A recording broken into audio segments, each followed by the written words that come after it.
What is going on, everybody? Welcome to another episode of EmpireJeffTV. I am your host, Empire Jeff, coming to you on a Wednesday night from Los Angeles, California.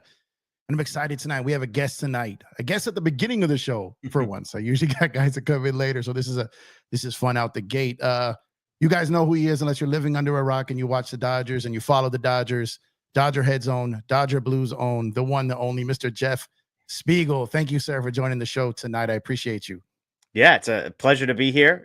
I'm excited to hop on, talk some Dodgers on a Wednesday night.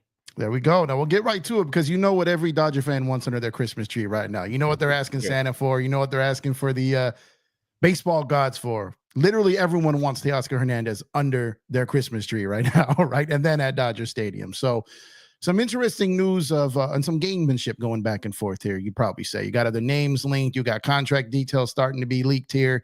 This is kind of where it's starting to play out in the media a little bit. The Dodgers typically don't do that, so maybe it's the agents involved here. What is your gut telling you right now as we sit here on December 18th of where we stand with the Teoscar Hernandez situation?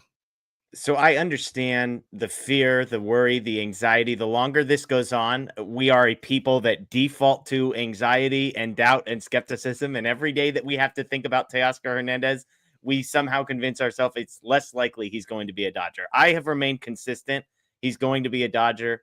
I don't think my view on that has changed. I actually think when Mark Feinsand came out with the report that he's looking for a 3-year deal at $22 to $24 million a year, and everybody's like, wait, that's it? Why haven't we done this? To me, that was encouraging because I think sometimes, and we've talked about this on our show a bunch, is as Dodgers fans, we can look at our own guys and all we see are the beautiful pieces of them. And we're like, oh my gosh, every team in the league is going to want Teoscar Hernandez. And what we now know is every other team sees the same warts that the Dodgers clearly do, which is he's getting up there in age. He doesn't play defense. You don't know what that third year is going to look like offensively or defensively. And so I still think it's going to happen. I think Jack Harris said that one of the sticking points is deferrals.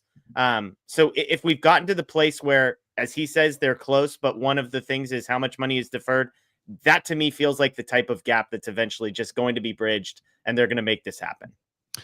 And it's a good point about the deferrals because I think that's very important. Kind of like the Yankees and Soto with the suite, right? They couldn't give him the suite because they didn't give it to Jeter. They didn't give it to Judge, right? So they couldn't give it to Soto. Now you're sitting here, Shohei, Mookie, Freddie, Snell, pretty much almost everyone with a Dodger across their chest had a deferral. Yeah. And I know Teoscar took one last year. So do you think I don't want to use the word selfish. I really don't. And I understand he didn't make good year. He's trying to cash in on that. He's 32 years old. He wants his next big contract. But do you think he's being a little unreasonable by not wanting any deferrals in this next deal? I mean, I think as a free agent, he has every right to start there. Like whether or not he ends up there remains to be seen. But I understand, like, if I'm going to give him the benefit of the doubt, assume the best about him, he's looking at the Dodgers and saying, look, I took a 1-year deal last year. I deferred a bunch of that money. And then I played my butt off for you and performed and hit. And like, we won the World Series. So I already took deferrals. Like now I'm trying to actually get the type of money that's going to set me up short-term and long-term. And so again, he has every right to ask for it. Whether or not he gets it, we'll see. Typically what the Dodgers have done is kind of given like a buffet of options. And so I bet he has an offer from the Dodgers that has no deferrals in it. The problem is he probably wants his cake and he wants to eat it too. And I want the big number that you're offering me and I want it with no deferrals, where the Dodgers are like, that's not how this works. Like you could take, $20 million a year for 3 years with no deferrals, or you can take $25 million a year for 3 years with a bunch of deferrals. Take your pick. So again, I think they eventually bridge this gap. I don't think it's selfish for him to ask. And I just find it hard to believe that that's going to be the thing that keeps him out of Dodger Blue for the next 2, maybe 3 years. Yeah, I keep coming back to that too. I'm like, do you really want to go back to Toronto, Teo? Do you really want to go to Boston? You want to go to these towns? You want to stay here? So my thing is this whole time I felt that the ceiling for Teoscar was 3 year, $75 million. I felt that was the ceiling, right? Yeah. I agree with you. Hearing some of these reports and seeing like that 3 year, 22 to 24 range being like the max, I think maybe I was a little too high there. And yeah, because nobody's off. If he had that offer, he would have already said yes to it. So 3 at, what is it, 72? He doesn't even have that. No, he doesn't. And the fact that we're sitting here now, I think most people thought that as soon as Soto came off the board, then it was going to be his market was going to be react to that market. Yeah. And their teams were going to act accordingly. The Dodgers are going to like, go find your market, come back to us, and, we'll go from there type of thing. And that does not seem to have happened here. So Yeah. the title of the show is here, and I don't think this is going to happen, but it's been out there, so I want to talk about it, is in the event that Teo does stick to his guns and the Dodgers don't blink. I'm sure they have their number. I'm sure they're not going to exceed where they feel comfortable going. They don't want to, not that he's the same player as CT3, but they probably don't want to end up in that same situation by year 3 or wherever the fans throwing a fit about why he's still on the roster. At some point, if they do pivot and you've got someone out there like a Anthony Santander there, I've heard 5 years, around a little over 100. What do you think his market is right now? Yeah, the same Fine Sand piece that had that number with Teoscar Hernandez, I believe, said that Santander, I always forget how to pronounce it, but it's somewhere in the 5 at 100 is kind of what I think he said he's hoping to get more than 5 years and $100 million, something along those lines. And he said the Dodgers were one of the teams to keep an eye on. And so I don't think, I think if the Dodgers don't end up with Teoscar Hernandez, I don't think Santander is going to be the guy they pivot to. Is it possible they're going to come to him with, the classic Dodger move, which is like, hey, you want 5 and 100? What if we give you 3 for 75? Like, what if we basically give you a slightly better version of the contract that we were just offering to Teoscar Hernandez? And if he says no to it, would you take that for a guy who's 2 years younger than Teoscar Hernandez? And pretty much other than that, has a very similar profile as far as bad defense, but a heck of a lot of pop in the bat. And so it doesn't, I can't imagine him being a Dodger. I think they would almost rather just roll with Andy Pages and the collection of guys that they have in the outfield, or trade for a Suzuki or somebody like that. So I find it hard to believe. But again, Mark Feinsand's plugged in. He said the Dodgers are a team to watch. And to me, Jeff, and I'd love to hear your thoughts. If they're not going to come to meet Teoscar's views, like his numbers, I can't imagine they're going to then turn around and meet somebody else's, Yeah. That's, I'm kind of there, but I'm kind of thinking the 2 years younger thing, the switch hitter thing. Granted, their metrics are very similar. It's almost the same player. Certain areas, but his average isn't as high and things like that. He doesn't strike out as much as Teo. But they're very similar. And I agree, if they're not going to come to it with Teo, but maybe the reason they're not with Teo is because of his age. And that's the only reason I would think about that. And maybe if Santander's market isn't where, just like Teo, isn't where he thinks it is, and the Dodgers can maybe get him at 3 or 4 years at less AAV than they could for Teo with deferrals, then maybe they kind of work something out there. But do you see a world, I know you said a trade, but do you see a world anywhere where they miss out on Teo, they don't go after a guy like Santander, they don't make a trade for a guy like Suzuki, and they Pages it, and then some point Rushing? I think Rushing gets a chance at some point this year, but I don't think the Conforto was the Teoscar replacement. I don't think they're going in with those two guys as one of their starting corner outfielder guys. I don't think Conforto is going to impact their Teoscar Hernandez pursuit, but I do wonder if Conforto impacts their pivot in the event that Teoscar does sign elsewhere, because I think as Dodgers fans, we're spoiled, right? Like, we're sitting here like, oh my gosh, they can't possibly go into this season with Andy Pages in right field, Conforto in left field, Chris Taylor, if he's still around in the mix, Dalton Rushing yet to come, like James Outman, if he ever figures things out, like, oh, they can't possibly do this. When in reality, like, they very well could. Like, the other 7.5, 8 guys in the lineup would all be amazing, and they'd be fine. And look, Andy Pages might be really good, and Dalton Rushing might be able to play left field. So I actually do think it's like a non-zero chance that if they don't get Teoscar, there's a world where they just say, you know what, we'll figure it out. Like, we've got enough guys, and whoever's in, left field or right field is just going to be batting 8th and 9th anyways. And so we'll be fine. We'll see if Rushing can figure it out. We'll see if one of the prospects pans out. And if they don't, we'll go trade for somebody, at some point, or move Mookie Betts back to right field or something. Like we can pivot at the end of the season in the event that this is just what we have. Yeah, they're like, Mookie's going to play second. Aha, just kidding. He's going to play short. Aha, no, we're putting him back in right. Totally. I think they're using Mookie's name in a lot of this to make teams think that they got other options too as well. Gamesmanship, right? Negotiations. And I think that's a key word. Anyone who thought that Teo was going to sit down, put his number on a piece of paper, and the Dodgers were just going to do it, wasn't going to happen. The word negotiation exists, and the process of it exists for a reason. They were going to go back and forth. I still believe they will meet in the middle somewhere. They will make it happen. Both parties, it just worked out so well for both parties. It makes, he has the heart of the city. Like, they love him. Like, he is, the city is like acting like he's basically the MVP. Like, I feel like the Dodger fans are crazier for Teoscar almost than Yankee fans were for Soto. Like, it's major, right? So the Dodgers are definitely aware of that. Do you think the Dodgers, because they typically don't operate like this, and I don't think this is the case, do you think the Dodgers are going to go the extra mile here because of potential fan backlash here, because they know at what he did and at what he did last year, and then his performance at the parade just completely took that to the next level? There's a two-part question real quick, because one, do you think that the Dodgers will cave into that? And two, at what point do we start saying, Teo, we got to hold you accountable to what you said at the parade, brother? So now we've got both of these. So what do you think about that? I don't think the Dodgers care what fans. That's too much. They do care what fans think. They're not going to add, $10 million to his contract and then another $10 million in luxury tax penalties just to make, like, so that they don't get some bad press on, DodgerBlue.com and LATimes.com for the next, few months. I don't think that's how they operate. I think they're always trying to do the right thing to put a winner on the field, and sometimes that's not going to be popular inside the clubhouse. Sometimes it's not going to be popular outside the clubhouse.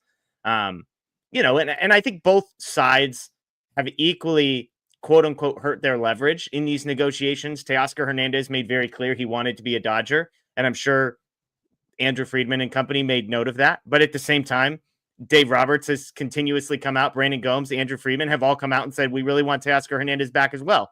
So I think everybody knows what's going on here. I think everybody wants a reunion. Like, I don't think we're at a point where there's any sort of soured relationship here. I think this is just negotiations. They're keeping Teoscar out of it so that if and when things work out and he's back in Los Angeles, it's not awkward. But I don't think they're just going to be like, oh, shoot, the fans love this guy, so we need to go and pay him, all the money that he's asking for. I think they're going to do the smart thing. And again, I ultimately think everybody's going to get what they want.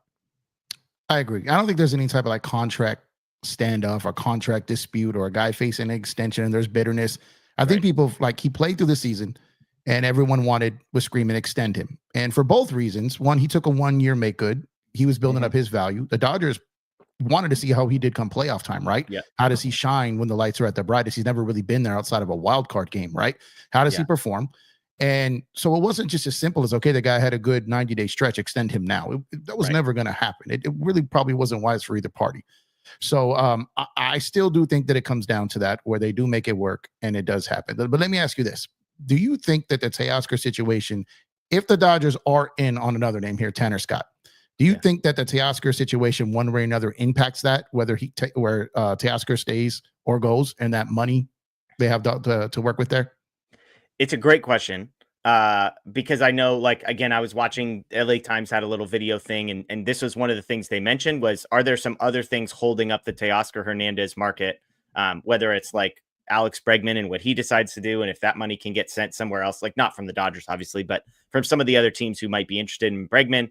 And they mentioned Tanner Scott as a guy that LA was connected to, has been connected to, that maybe there's sort of things have slowed down as far as the coming together, but they're still in play, it sounds like. And it brings me, we got a question the other night on our show, which is there a ceiling to the Dodgers payroll? Is there a number, right? And I've joked that the only ceiling to the Dodgers payroll is just the 26-man roster. If you look at, if they were to sign Teoscar Hernandez, every single starting position player, including the DH, would be making more than $10 million a year. Gavin Lux would be the only exception, is the only guy on a rookie deal. If you go look at the pitching staff, Snell, Glasnow, Yamamoto, Ohtani, all four among the highest paid guys. Clayton Kershaw, who we assume will be back, will not be coming back for less than $15 million. So Kershaw would be added to that list. Blake Trinan, Chris Taylor, these are all guys who are making more than $10 million a year. And so on the position player side, the ceiling is, well, you're not going to start signing $10 million players to be backups and not play. On the pitching staff, you're not going to sign 7 starting pitchers who all make $15 million or more. The bullpen, who knows? So all that's to say, I actually don't think there's necessarily a ceiling, as much as just making sure that you're actually getting the value out of the player because he's going to be used and played enough. So I don't think there's a Tanner Scott and Teoscar Hernandez, okay, we've got, $56 million here, and one of you guys is going to get it, whoever wants to sign first. I think both of those guys could sign, but I wonder if, Walker Buehler's another name that's out there. I think people doing the math, looking at the roster construction, saying, well, how does Walker Buehler fit? Like, I don't think Walker Buehler, I don't know if they would then spend money on Walker Buehler if they signed Tanner Scott and Teoscar Hernandez, just because then I'm like, okay, we've already got 4 or 5 starters. We'll figure out 6, 7, 8, and 9 in our farm system. So I don't think those two are directly related. And maybe that's just totally naive of me. No, it's actually not, because I'm on the same page, and I'm hitting you with a lot of questions because these guys are used to listening to me babble for an hour, 2 hours by myself. So I'm enjoying them be able to get another voice here. So appreciate you tuning in again here. Once again, Empire Jeff here, Empire Jeff TV, live here with Jeff Spiegel of Dodger Heads on Dodger Blue Network, man. So okay, so another question here. My next one was going to be Walker Buehler. We just touched on that. That's going to be a wait and see one. Actually, back to Walker Buehler real quick. Yeah. I heard something the other day, and it was the first time I heard it, and I haven't really heard it anywhere else. I wanted to see what you thought about this. I had heard that the Dodgers had one time considered, when Walker was coming back from his injuries, potentially making him a closer.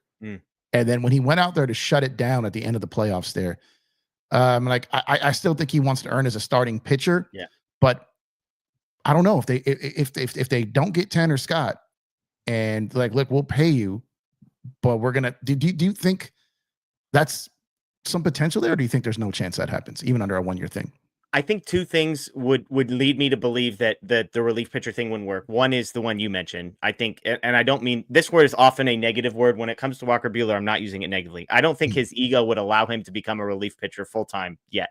I think he needs to go out there and give it a shot and believe. I mean, you saw the Mookie Betts podcast. He's like, I'm back now. Like, I'm back at this point today. And so he wants to prove that or be proven wrong, and we'll see.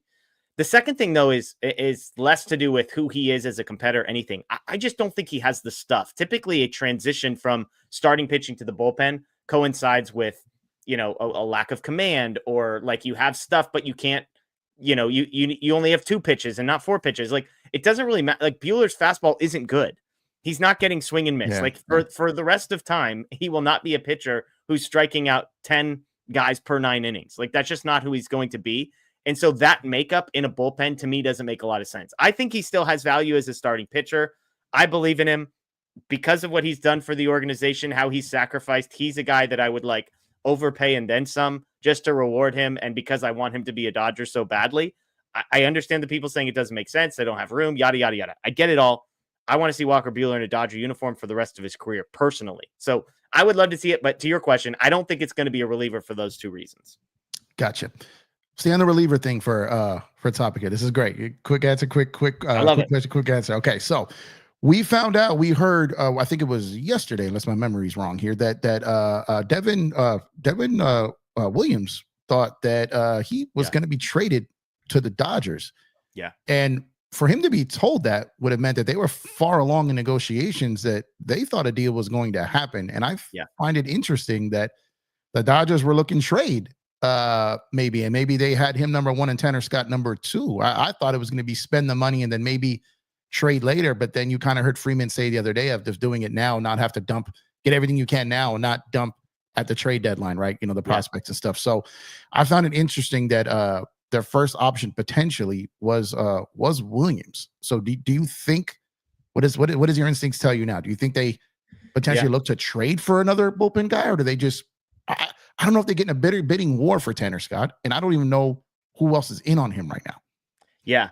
And again, like, there was a lot of momentum on Tanner Scott, and then it felt like it kind of cooled right around the middle end of the winter meetings. And so I wonder if something popped up and the Dodgers pivoted there and said, okay, well, this isn't really working, so let's go this other direction. I was trying to find a tweet. But my guy, Daniel Starkin, who's on the show with us a lot, he kind of said the same thing. Like, I wonder if the Dodgers prefer to use prospects and players as the primary resource to go get a high leverage arm. And he pointed out, like, some of the guys that are out there, Ryan Helsley, Mason Miller, Joan Duran, Pete Fairbanks, Andres Munoz, Camilo Doval, are all guys who are potentially available via trade. I'm with you. That surprised me. And I know there's been rumors of if or if not Gavin Lux was involved in those conversations. Does that mean he was involved in the package that was seemingly on the verge of being sent to Milwaukee or not? But I'm with you. It's surprising to me because the thing that would have been confusing is, okay, you bring Devin Williams over. He's going to make like $9 or $10 million in his final year of arbitration, which is obviously less than what you'd be paying Tanner Scott, who would be making closer to like 14 or 15 million a year. But then what?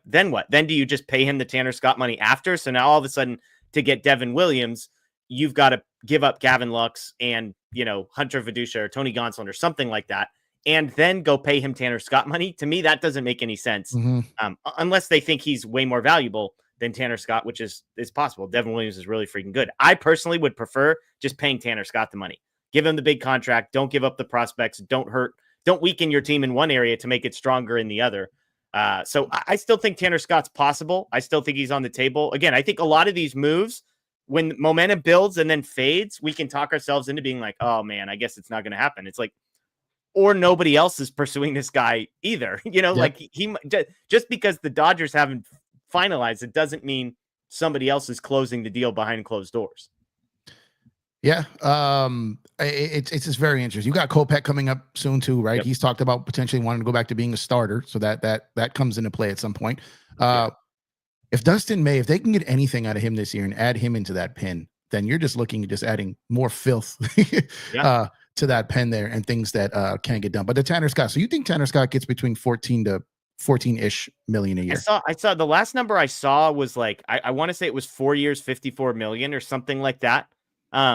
So 13 and a half, something. That'd be great. I thought the floor was like 4 for 60. I thought that was again. What's so interesting, and I think Enos Harris had a great article on The Athletic about this, about how so many guys have all of the contracts are like 20% higher than most projections, at least at the top of the market. He kind of said like the bottom feeder players that they projected to get like 4 to 6 million are getting like 1 to 2 million, but the top end guys are all 20% exceeding the contracts that were expected. And you can go read his article on why you think that is, but it's super interesting. So it's very possible that, like you said, it's 460 or even higher, or does he get a fifth year? Or are the guys who haven't signed yet the guys who might fall closer in line with projections? And Snell signed and Fried signed because they were like, hell yeah, this is 20% more than we thought we were getting. Where do I sign?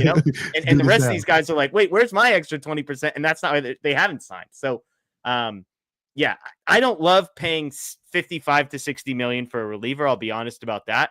But as we say on our show, it's not my money. Not my money. Yeah. Tanner Scott's really good, and he would help the Dodgers, and he would take him away from a team who could hurt the Dodgers. So we've seen him perform in the playoffs too. I think that's a big thing. Devin Williams, small sample size, he's probably fine, but he wasn't good in the postseason. So Tanner Scott was good in the postseason. So ain't my money. Sign him up. Ain't my money, ain't my problem. I'm with you on that right there. So selfishly, I want Tanner Scott just so Shohei doesn't have to face him. I'd much rather have us having him against Soto, Harper, one of those guys, Lindor or whatever, versus what we got. Well, actually, never on the door, but so we'd have to face those other guys there. So with Tanner Scott there. So I can't obviously let you get out of here without asking the question about Roki Sasaki. Yeah. For the guy that not a lot of people know about, they know his name, right? I'm one of those guys that don't necessarily believe he's going to come over and make a massive impact in year one. Obviously, I think it's going to take some time, which I think is fine. I do think he has a chance to be an absolute monster by the time it comes down for him to get paid right around that time that Mookie, Freddie, and all those guys are getting aged out there. Glass now probably gone, Snell back into his. So for me, when it comes to Roki, why I think the Dodgers are so in on him is because this is about then more than now. Yeah. Do you buy the hype that we've been hearing for the last year that it's pretty much going to be the Dodgers, or do you think the Padres are a legitimate threat to snag him? I think there's massive groupthink happening with Roki Sasaki, and I think if you were just like handed a blank piece of paper with no sourced information and said, just based on the information that is publicly available, what team makes the most sense, I understand entirely why everybody has come to the same conclusion that it's the Dodgers. Right? It's the West Coast, which may or may not matter. It used to matter. Maybe it doesn't. There's been reports it doesn't matter. It's Ohtani and Yamamoto. It's the 6-man starting rotation. It's the pitching development. It's the marketing opportunities. It's, all of these things, right? That LA can offer that most of these other teams, one way or another, can't. So I understand why everybody comes to the conclusion of and a chance to win, of course. So all those things point to LA. I just keep saying We haven't heard from him or his agent say anything that to confirm any of this, right? Like all of it. I'm like, I read every article that came out like a month and a half ago, and it was like, read. Where's the source? Like, Yeah. oh, people around baseball think, okay, cool. There's a lot of people like me who connected the same dots that I connected and said Dodgers. And then he said Dodgers and they said Dodgers and they said, and all of a sudden it's like, well, he must be going to the Dodgers. Or none of these people know anything and we're all connecting the same dots and we're wrong. So that said, like that this doesn't mean he's not coming to the Dodgers. I just think we don't know anything. Like, could the Darvish thing be real? Absolutely.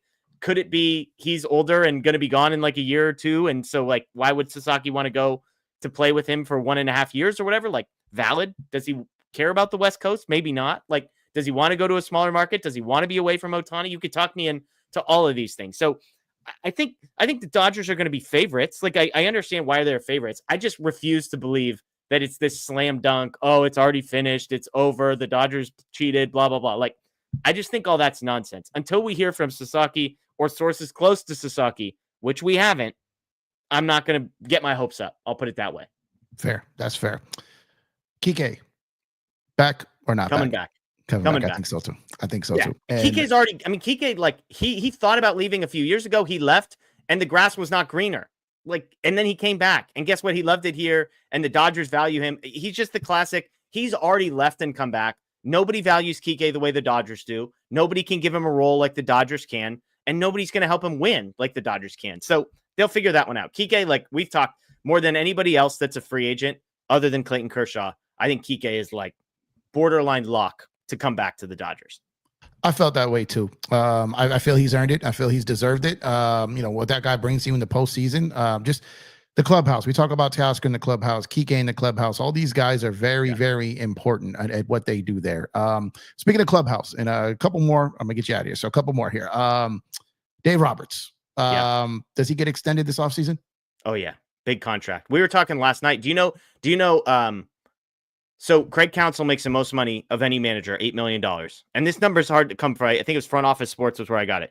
Do you know what number, like where Dave Roberts is ranked among managers right now on his annual pay? I don't know that, but I would assume he'd be in the top half. So I would say the top. I don't know if he's top third. He's right there. He's 11th. Okay, Like Dave Roberts last year was the 11th highest paid manager, $3.25 million. Craig Counsell's making $8 million. Now, the one caveat is Counsell's making $8 million. I think it's Torey Lovullo's making $5 million. And basically everybody else, there's like 15 guys in this like $3 to $4.5 million range. But I think Dave Roberts is going to get $5 to $5.5+ million on his next contract. I think he's going to be the second highest paid contract. The Counsell thing, he was a free agent. Yeah, like he had all the leverage. It's crazy and kind of a mess, right? Yeah. The team he left got better. The team he came to has not been good. So no. But I think Dave Roberts gets 4 years. I would guess $5.5 million. That's my guess. A year. That's fair. I think he should be second. I don't think he should get Counsell money. Counsell money was absurd. I don't think that'll be top. So man, outside of that, I want to thank you for your time. This was incredible. I enjoyed this. Hopefully we'll get a chance to do this again in the future. And make sure every guys go up. I'm sure most of you guys already do. Make sure go subscribe to Dodger Blue. Jeff, you want to tell them everywhere else they can find you on your socials, where everyone can follow your great work? Yeah, I appreciate it. You mentioned DodgerBlue.com, Dodger Blue 1958 everywhere on social media. That's the YouTube channel as well.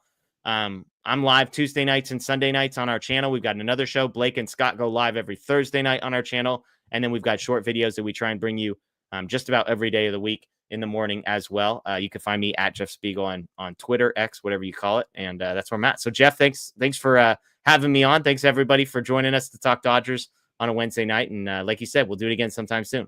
Yeah, this flew by quick. This was incredible. I appreciate you, brother. Thank you for your time. Absolutely. Have a good one. All right, you too. Okay, ladies and gentlemen, that was Jeff Spiegel of Dodger Blue. Appreciate you guys for tuning in and holding up on the comments and everything in the chats. You guys know the game. I do my best to get to all and every single one of your guys' chats. But when we have a guest, I kind of gotta wait till I can get to that. So definitely appreciate you guys. Make sure to drop a like on the video if you have not done so already, and subscribe to the channel if you guys have not done so already. Also, make sure to go ahead and get your MLB, NBA, NFL gear, and more. Make sure to use our link at Fanatics to get special discounts, and your purchase also helps support the channel. Your order experience will not change. The only difference is you use our link, which helps supports the channel, get special discounts, and we really appreciate it. So you can also become a member to the channel for less than the cost of lunch. You can become a member for an entire month. Got 3 different tiers of membership. You can tap that join button or hit the link in the description to become a member here. So what do you guys think? Had a pretty good discussion there with Jeff. Another Jeff. 2 Jeffs don't make it right?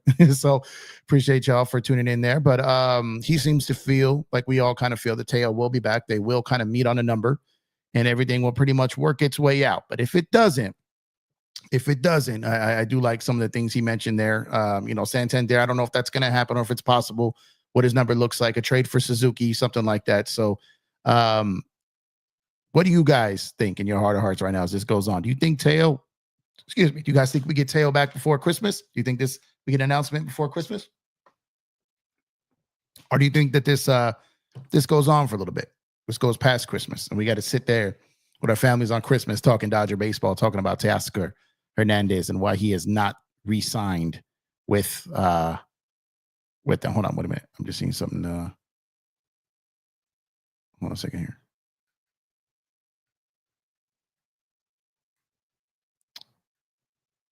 Okay, no, sorry. I thought I saw something quickly in the chat. I thought Burns signed. So I was checking up here, man. That's what I thought would happen. You guys got me here, man. You guys got me. So salute to y'all, man. Man, that was fun. I've been a big fan of Jeff's work and everyone on Scott's work and Blake and all them, everyone over at Dodger Blue. It was a really, really honor and a privilege to be able to get Jeff on the show tonight. So shout out to him for coming in, taking time away from his family on his off night from covering the team on his own channel to come in here and spend some time with you guys. So love to see it, man. Love to see it. So let's get to some of your comments here, some of your questions here. Got some catching up here to do.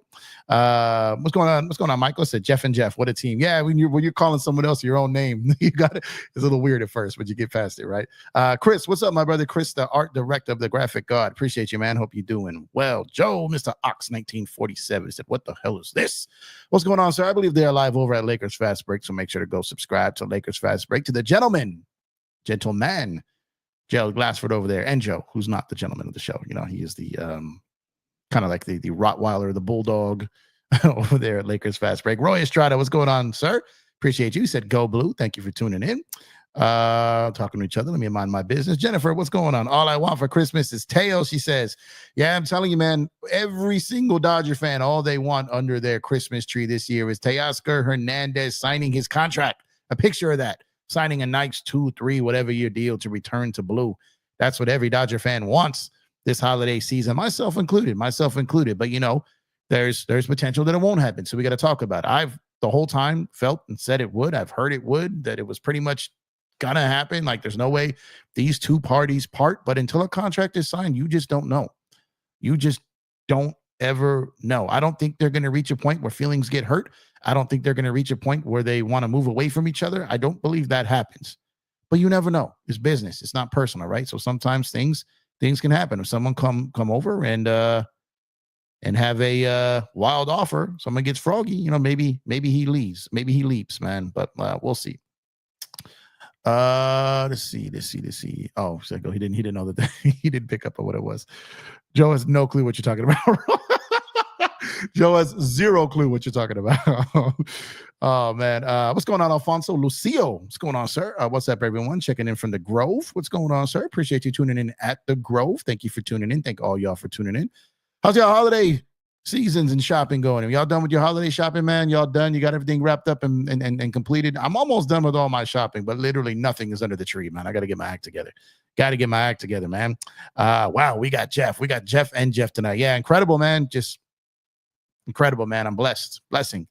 When people bestow upon you with blessings of their time and presence, the most important resource in life is time.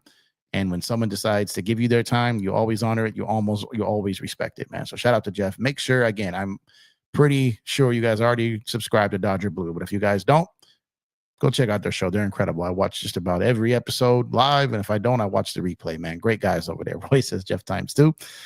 Jeff and Jeff. What's going on, Mr. Laidback? Appreciate you, brother. Hope you're doing well. I'm asking for a 2025 world title, as am I. Chow Lee, what's going on, Chow Lee? Hope you're doing well. I'm asking for a repeat as a Dodger fan. Me too. We will repeat, man. I'm asking that for Christmas. I'm asking that for birthday. I'm asking that for when it's when prayers, everything. The repeat. Let's get it going. Bridges, what's good, my guy? Teo, Roki, Kike, Arenado, Buehler in the stocking. Wow, man, he's trying to empty the clip. He's trying to empty the clip. I missed one question I wanted to ask Jeff. I gotta have him on again. Just ask that question. Man, you just reminded me of something right now. What's going on, Lewis? He said, "What's good, my brother Jeff? Get the likes up and subscribe to the channel if you are new, and tell a friend or a family member about the channel. Here we go. Let's go Dodgers. Absolutely. Lakers fans did that with Austin Reeves 2 years ago. They thought they needed to give him $25 million per year. Yeah, well, that's kind of what it is, man. Recency bias, right, Joe? I don't even think Joe's in here anymore. He's doing his show, but I'm gonna answer. I'm talking to Joe like he's here because you know what, Joe is everywhere. Joe is everywhere, right? So, you're right. There was a point where Laker fans were like, "Give Austin Reeves $100 million," and I'm just like, no, no, we're not doing that, right? So. And it's not that I didn't like Austin. I do like Austin. And it's not that I don't like Austin now. I still like Austin, but Austin was never a $100 million player. So for me, Teoscar is not a $100 million player. 4 years, $25 million. No, he's 32 years old, right? To me, I struggle even at 3 years, 75. But I think that would be the ceiling, especially if the man's willing to take deferrals. But if he's not willing to take deferrals, then that 75 is chunky, it's hefty. It's something that I don't know if the Dodgers are going to want to do. And, me and Joe had talked about this, about saying, I don't believe the Dodgers will cave to public pressure from the fans. I do think they care about the fans. I don't think it affects their spending. I asked that question to Jeff as well. He, said basically the same thing. So we aligned there. So I think the Dodgers are very comfortable with bringing back Teo at a deal that they are comfortable with. And I think Teo will get comfortable at some point with an offer that the Dodgers have made. Another point that Jeff said, they pretty much offer like a buffet of offers here. Go up and get served your offer, right? And I think eventually he picks the deal he likes the best, but he does probably wants a combination of some of them, and that's what negotiations are. I put out a tweet earlier saying like the same people that are complaining about the Dodgers not wanting to overpay on Teo are the same people that complain about what the prices are at restaurants and grocery stores. I don't care how much money you make. I don't care how much money you have. Overpaying is overpaying. And I don't care how much money you have. It is not good business to overpay. And the Dodgers don't do bad business. So they're going to do good business. They're going to do what's right for them. And I'm sure they want it to be right for Teo too, but they can't just do what's right for him and what's not right for them. They're not going to do that, nor should they. And I don't believe Teo even would want that from them. I think they both want what's fair. I think they will get there. And I think we'll be talking about this in the next 7 to 10 days of him coming back. Yes, the owners, not the fans. Yep. Let's see. What's going on, Ozzy? Anthony Santander bats 235. I just don't see Dodgers not paying Teo and paying him too similar of a player. He is very similar. He's a switch hitter. He is younger, right? He does have a little bit better numbers in the power department, but not as good as the average. Doesn't strike out as much as Teo either. I think I looked at the range, I think, of the last 3 years, and I think that he had like 150 less at-bats than Teo and struck out like 150 less times. That's insane, right? Teo strikes out a lot. But Teo's average is better. There are pros and cons, right? Teo's not great on the bases, but he's better. He's faster. Neither one of them are great fielders, obviously. But here's my thing when I bring up Santander is we saw what Teo did in this lineup. Imagine a guy like Santander, what he would do in this lineup after what he did in Baltimore's lineup. Imagine what he would do in this lineup, right? So you would take what he did last year. As long as he could face the pressure, he'd probably thrive and kill in this lineup, right? Again, I would choose and prefer Teo. But I'm saying if there's a pivot and Teo decides, look, someone's giving me 4 years, 80. I'm taking that. I'm sorry. If Teo decides to do that route, if he decides to go that route, then Santander is nothing to sneeze at, right? Depending on what his number ends up being at. He's nothing to sneeze at all. No. Nando, what's going on? Can they give Burns the Bauer contract? No, they can't. Oh, I mean, they could, but I don't think they will. If you took what I said literally, conversation over. I don't think anyone takes what Joe says literally. Friedman has been a cheapskate since Snell. I mean, he extended He extended. Well, let's see the Snell thing. So let's see when this happened. So he extended Edman. He signed Trinan. I don't think that was cheap. I don't think the extension on Edman was cheap. I don't think any of this is cheap. So I disagree. There's it's always cheap when it's someone else's money, right? When people are, oh, that's too much money. Well, they're smart. When it's someone not wanting to spend $20 for a burger, right? But it's not smart when a president of baseball operations doesn't want to pay above market for a player. Oh man, Lakers owners are cheapskate. Well, I don't think that's real either. They pay the tax every year. They're right at the edge of the second apron. It's not cheap. They're paying guys. Now, again, you can argue the Lakers don't do good business or smart business, but calling them cheap isn't fair. They're not the smartest organization in the world, obviously, but they're far from the cheapest. The Dodgers are smart and not cheap. Come on, man. They spent $1 billion last year. They are not cheap. That's wild. What's going on, BC? Here we go. We're not going to do this. Jeff Spiegel of Dodger Blue. Absolutely, man. Great time with Jeff. Shout out to Jeff again. If you guys are tuning in late, make sure to go back and watch the beginning of the show. We had Jeff Spiegel from Dodger Blue. Gave us about 30 minutes tonight. Very, very, very generous with his time. Appreciate him indeed. Let's see. Mr. Laidback said the two Jeffs need to find a third person named Jeff. Jeff, and Jeff. Jeffs, the 3 J's, right? They do care, or else they would have signed Correa.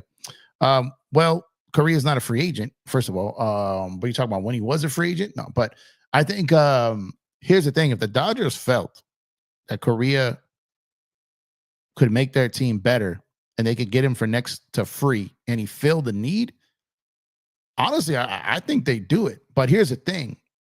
I think the Dodgers dislike Correa just as much as Dodger fans do, right? I don't know if the Dodger organization could stomach it. I just don't know if they could. So I don't believe the Dodgers are worried about, because they've got all the equity in the world. They go to the playoffs every year. They've been to multiple World Series. They've won 2 out of the last 5 years. They signed Shohei. They signed Mookie, traded for Mookie, extended Mookie. They signed Freddie. They signed Teo. They signed, just traded and extended Glass now. They signed Snell. They signed Yamamoto. Like, I don't think there's anything the Dodgers could really do right now that any reasonable fan could be mad at. They've earned the right to continue to do what they see fit. Like, we don't know more than them, right? They know what they're doing. They know their team. They know their books. They know what they want to do. And at the end of the day, they're going to do what they want to do, as they should, as they should. Can't have what happened to CT3. Yep, that's what I was talking about. After a contract year. Yep. Friedman knows what he's doing. Yep. Then hearing all the whining Dodger fans when Teo was in a slump. Yep. Joe just hit 3 for 3 right there, man. Maybe 4 for 4. Good job, Joseph. Good job. Friedman was a great pickup by the Dodgers. He was, man. Stole him from Tampa Bay, man. Mr. Classic. What's up, my guy? I want Burns, Sasaki, Scott, Teo, Santander, Buehler. Oh, man. He just wants to empty the full clip. I love seeing you guys together. Appreciate you, Alejandro. Yeah, man. That was fun. I felt it was just... That 30 minutes went by quick. That was fun. I love talking baseball with baseball people. And obviously I'm not in, Jeff has covered the team. He's a credentialed member.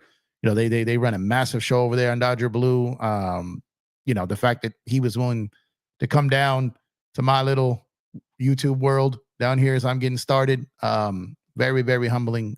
Very, very, very, very inspiring, man. I greatly, greatly appreciate that, man. Hopefully just the beginning of doing that, with other Dodger creators. Obviously, Joe, now with Jeff and, trying to get other guys on over here to EmpireJeffTV. And maybe one day, hopefully, becoming a friend of their show too, and potentially, going on if ever, possible. So definitely a goal and a dream to be able to be on one of those bigger channels and networks, right? Be amazing. Great start just to get to know these guys and pick their baseball minds and have conversations and with all you guys present, right? So really, really, really fun there. Hey, that's what all fans do, is complaining when a slump, is happy campers when the player does well. Yeah, that's what makes fans. I want to see the 600 million Soto money being used. Kershaw too. Let's see. Remember, injuries may happen. This is true. 4 or 5 starters all coming off injuries. Injuries will happen 100%. Just got to prepare for the ramifications. Yeah, this is fair. And that's why I think the Dodgers are going all in on this depth thing. is because they know that these injuries are going to be a real thing. They're definitely going to be a real thing. And this is something that they will absolutely have to keep their eye on, right? Absolutely have to keep their eye on.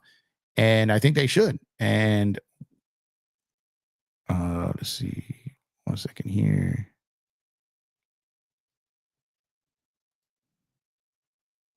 And I think they should. And for doing that, I think that's something that they have to keep in mind of is the injuries, and things are going to come as a result of injuries. And they're going to have to make it so if a guy goes down, they're never, ever, ever, ever, ever, ever back in that situation where they had 2.5 starters for the playoffs.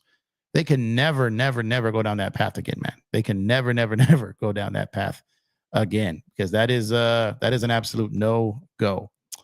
BC says, how close are the Dodgers to going over the CPT threshold? I think they already passed it. I'll load it up here in a second, but I think they're already past it.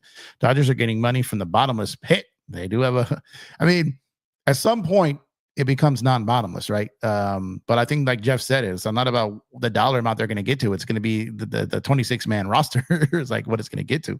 Max Muncy stunk in the World Series. Everyone has their ups and downs, right? But Max Muncy broke the record in the Mets series for consecutive times of getting on base, right?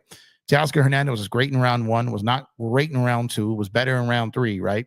You had all these guys contributing. Mookie had some off time. Freddie was not that great because of his injuries and just became all world in the World Series, right? This is what happens. This is where the depth route comes in. This is what having all this talent does, is if one guy can't bring it, then the other guy does. And not all these guys are going to get hot at the same time. Me and Joe used to talk like these guys are just trading spots on stage. Like, this guy's on fire. Next series, he might not be. The other guy's going to step up and be on fire. That's what a team is. That's what it is. I got you. My turn. You held it down when I was stinking it up the last round. My turn to lift you up now. That's exactly what it is. Let's see. Maddie Man, what's going on, Maddie? How much does losing Lux really hurt this team? Well, we don't really know yet. So we haven't been without him. And the year before they were, but as far as this team, with the Shohei, Mookie, Freddie, Teo, this team, I don't know. I think he played a pretty strong second base. His second half numbers were elites, right? And he had the post All-Star break numbers, especially in July. Like, he was like top 12 player in baseball number wise. Like, you got to understand, when all of these guys went through these stretches, when Teo went on his run where he was crushing, right? When Lux went on his run where he was just killing it. When Mookie went on his tear to start the season and then came back with more power, right? When Shohei was going ballistic, when all these guys hit their run, when all these guys were just on one, everyone took their turn, similarly to what we said in the playoffs. So it's like Lux was part of that. When he came back off that All-Star break, there was a couple of games, and then he just, boom, he went off. His second half post All-Star numbers were incredible, amongst the best in baseball. So maybe that's probably why Williams is not a Dodger, is because if those trade discussions were happening and they're like, we want Lux, maybe the Dodgers backed off a little bit, stalled. That could have been. It could have been. What's going on? Is that Shiva Jones? What's going on? Appreciate you for tuning in. Dustin May looks like a carrot. He throws flames, man. Muncy is a total stud, she said. She said. Shiva. Lux had a batting average of 317 from All-Star break to the end of the season. Absolutely. I can't see the person in the picture, so I said both, so I do apologize. Yeshiva, I definitely apologize. I mean, no disrespect. Thank you for tuning in. More like Dud, go and look up Muncy's numbers in the World Series. I mean, Ohtani, like, people were getting on Ohtani for his numbers in the World Series, right? But like I said, like, it's just Muncy had a struggle, right? But he made some really good plays at third base. And he's a guy, man. He's one of those guys and those leaders in the clubhouse. Baseball, it's a guy is so impactful, even if he's hitting below 220. Like, it's crazy. In a lot of sports, when a guy is not playing great, he really can't impact winning. In baseball, it's a totally different situation. What's going on, Aaron? Appreciate you for tuning in, brother. Told you could get Dodger Blue Crew. Hey, appreciate you, Aaron. You did tell me. You did tell me, man. You did tell me. I thought it was, I mean, me being kind of a humble guy, man. So, I'm thinking, continue to pay more dues, continue to grind, and continue to do this. I figured maybe I'd be blessed enough to get one of these guys in another year or so, right? But able to get Jeff on the show today, another air horn, man. I really want to shout out myself, man. I'm excited, but I got to shout out Jeff. He did it, right? He did it. He agreed to do it. Like, he really agreed to do it. He gave me his time. And can't express how appreciative I am of that. I think Roki is just an incredible pitcher, but I feel his injury history might deter him. Maybe. We'll see. Let's see. I 100% acknowledge Roki Sasaki is truly a generational pitching monster, no doubt. I think he has a chance to be incredible. I just don't necessarily believe it's going to be year one. You get what I'm saying? Like, but I think that's okay, and I think that's what the Dodgers are kind of knowing for. Dodgers, Dave Roberts, $10 million next contract. $10 million, not per year. You're talking about total. I think he gets like a 4-year, $22-ish million deal. I think so. Deferred days contract. Well, it doesn't impact their salary cap. The tax, nothing. What you sign a manager is outside of your player salary. So completely different, man. Spiegel sounds, he said sounds true. Give Burns the Bauer deal. What's going on, Bloodhound? What's going on, bro? Tail wants 3 years. Dodgers offering 3 years. The issue is money. Seems like it's down to the Dodgers, Blue Jays, and Red Sox. Sounds like to me, Bloodhound, like it's down to the deferrals, really. So that's why I think it's going to happen. I think it's going to happen. Maybe the Dodgers won't defer as much as they want, and maybe Teo will defer a little bit more than he wants, and they'll kind of meet in the middle. They will have met in the middle when they meet in the middle. So I think that will happen, and I still think, and I believe this from the get-go, I still believe that he returns to the Dodgers, and I still believe that it'll probably be a 3-year deal. More than likely be a 3-year deal.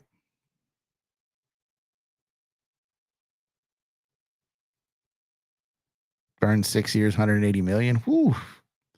Man, I don't think they do that, BC. That's what I saw when I first popped in. I was like, wait a minute, did that deal just happen? Did that deal just happen? Because I was like, when I first started looking at the chat, I was lower.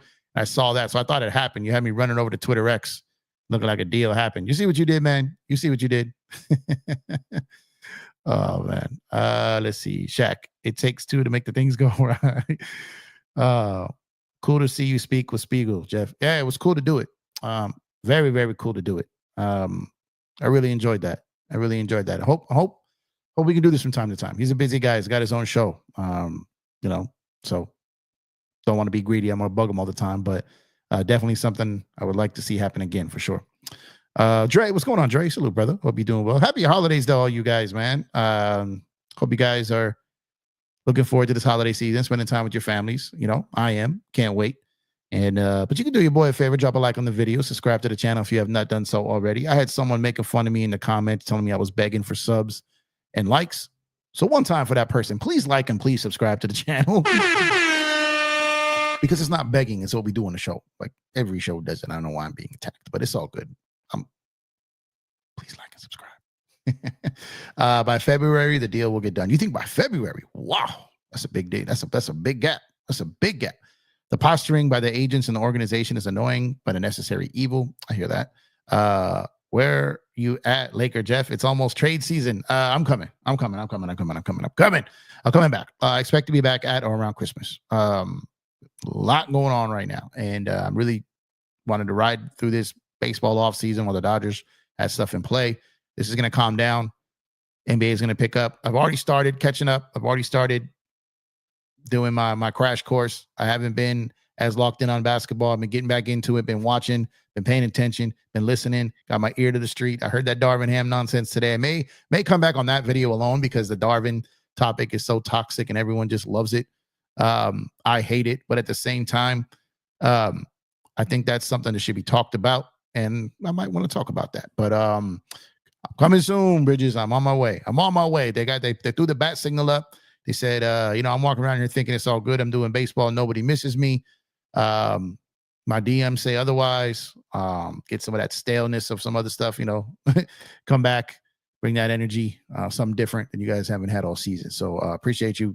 A lot of great creators out there doing great work. Salute to all of them. Too many to name. But at the same time, like for those who still pull up on me for baseball talk, even though you're waiting for me to come back to basketball, I salute you. I had another person in my comments threaten to unfollow me if I don't come back with basketball soon, or did unfollow me, unsubscribe. Said, I'm tired of all these Dodger notifications. Like, sorry, man. I caught baseball fever, man. Got people threatening to unsubscribe if I don't get back to basketball. But that's not why I'm going back. I was saying that before that. But I love basketball. I do. But this sport is not the sport I love, and it's been a struggle. I'm adjusting. I will be back because you're right. Trade season, Mr. CBA, is on the way. And I know a lot of people think they know the CBA. A lot of people think they know the trade rules because they know trade machines or use trade machines. Your boy's coming back in the right time. Trust me. Coming back. What's going on, Martin? What's going on, Martian? What's going on? Appreciate you. Loved your show, Jeff and Jeff. Appreciate you, Joe Swish. Love that you loved it. Love that you are here. Thank you. You're far too kind. Lakers are paying the wrong players, wasting money. Cheap since Snell. That was yeah, they've not been cheap since Snell. Look at the extensions. Look what they've done since then. This is not. It's not true. It's not true. It's not true. Triple dipping, man. What's going on, DJ Jesse? What's going on, sir? Taylor may have lost his opportunity. Look at Taylor. Everyone was saying sign Taylor, fan favorite. Look at now. Everyone wants him out. Yeah, that's one thing I've been touching on. Like I said, they turned their back on him rather quickly, and don't get it twisted. Like Joe said earlier, second tail gets into a slump, they'll do the same thing. The Dodgers are aware of this. The Dodgers are not worried about the fan base. They're just not. They've got all the equity in the world. They can do what they want. They draw 4 million. It doesn't matter. They're going to do what's right for them because what's right for them is going to lead to winning baseball. I think this is just my opinion. Could be way wrong, and you guys are free to believe what you believe. This is just what I believe. I believe that we should just trust them. They've earned the trust. They've earned the respect. They've got us 2 World Series. And if not for us being cheated, they would have had us more. I think they've more than earned the benefit of the doubt. And we just got to sit back, enjoy the process, have fun with it. I'm not out here at all stressing this Teoscar Hernandez situation. I'm enjoying the process. I'm enjoying it, especially as a content creator. I love it. I love it. I love the offseason. And the fact that so many more people are involved with Major League Baseball and Los Angeles Dodger offseason, I love it. I'm here for it. It's so great. It's keeping me away from basketball coverage. I've yet to return to basketball because it's still so good. You know what I mean? I'm 100% locked in on this, man. Locked in on YouTube, on TikTok, on Twitter, on Facebook, on IG, at EmpireJeffTV on IG, at EmpireJeffTV on TikTok, at EmpireJeff_ on Twitter X, at EmpireJeffTV here on YouTube. I need to change my Twitter handle. I don't like that underscore. But anyways, had it for a while. But I'm loving it. I'm loving every second of it. I'm not stressing a second of it. I love it. I'm here for it all. Here for it all. Let's see. That was a week ago.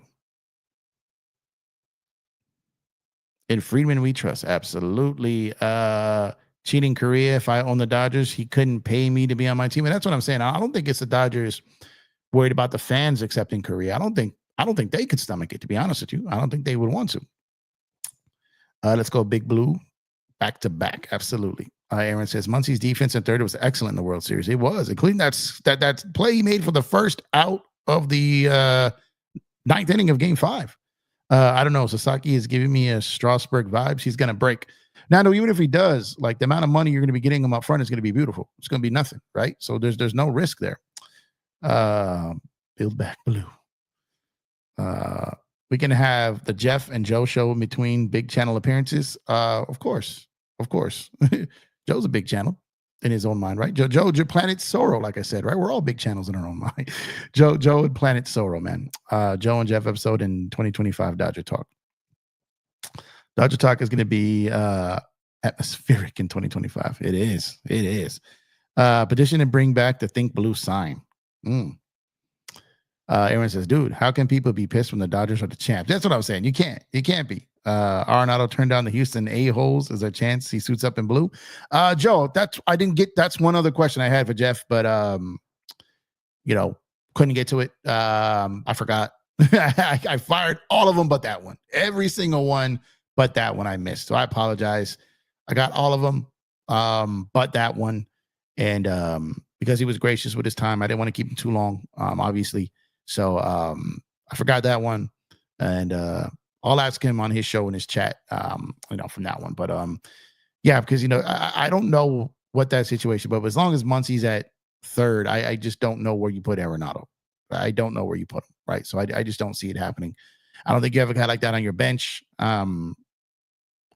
If that's an option, because like I said, the CT3 money, plus the difference, plus deferrals, this year alone wouldn't be that big a deal because you'd send CT3's money, 13 mil, $8 million difference. St. Louis probably pays at least half of that, right? So that you're paying theoretically Nolan Arenado $4 million be on your bench.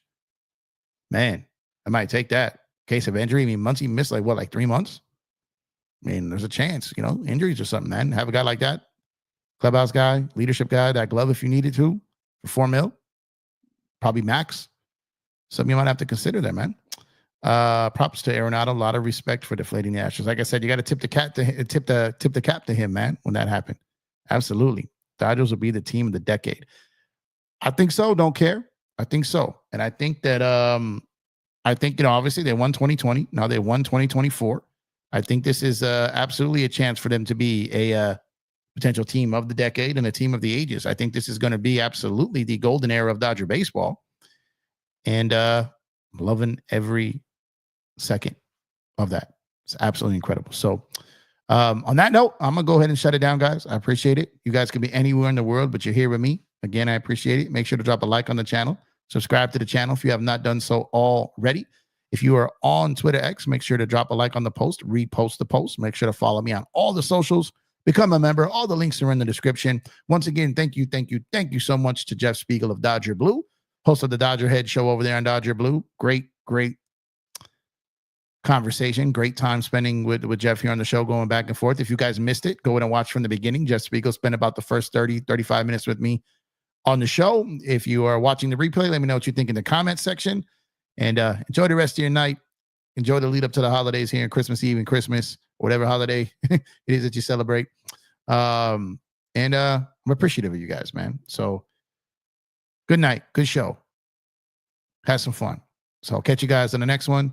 Let's go Dodgers. Y'all stay safe. Enjoy the rest of your night. Catch you tomorrow. I'm out of here. Peace.